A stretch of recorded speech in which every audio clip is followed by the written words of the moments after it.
سعودی عرب نے وزارت حج و عمرہ نے ویب پورٹل کے ذریعے عازمین حج کے اندراج کا مرحلہ مکمل ہونے کا اعلان کر دیا ہے۔ اندراج کا آغاز 3 ذوالقعدہ 1442 ہجری سے ہوا۔ یہ اطلاع العربیہ کی رپورٹ میں دی گئی ہے۔ رپورٹ کے مطابق اس دوران میں سعودی عرب کے اندرون سے 60,000 عازمین کو اہل قرار دیا گیا ہے۔ ان میں سعودی شہری اور غیر ملکی مقیمین شامل ہیں۔ رواں سال غیر ملکی مقیمین کا تعلق 150 ممالک سے ہے۔ ان افراد کو مطلوبہ طبی شرائط کے پورا ہونے پر حج پرمٹ جاری کیے جائیں گے۔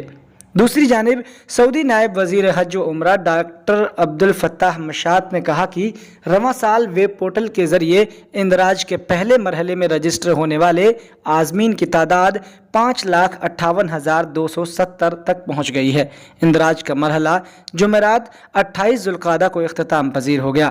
اس سلسلے میں ترجیح ان افراد کو دی گئی جنہوں نے پہلے حج ادا نہیں کیا۔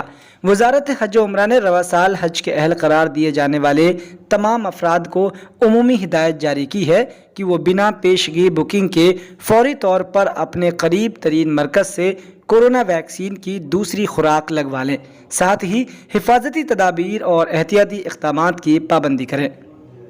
بیورو رپورٹ، ملت ٹائمز۔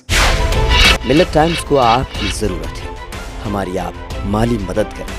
ہر مہینے صرف 100 روپے اور 1 سال کے لیے ایک ساتھ صرف 1000 روپے۔ رقم بھیجنے کے لیے یہاں دیے گئے فون پے، گوگل پے اور پے ٹی ایم نمبر کا استعمال کر سکتے ہیں۔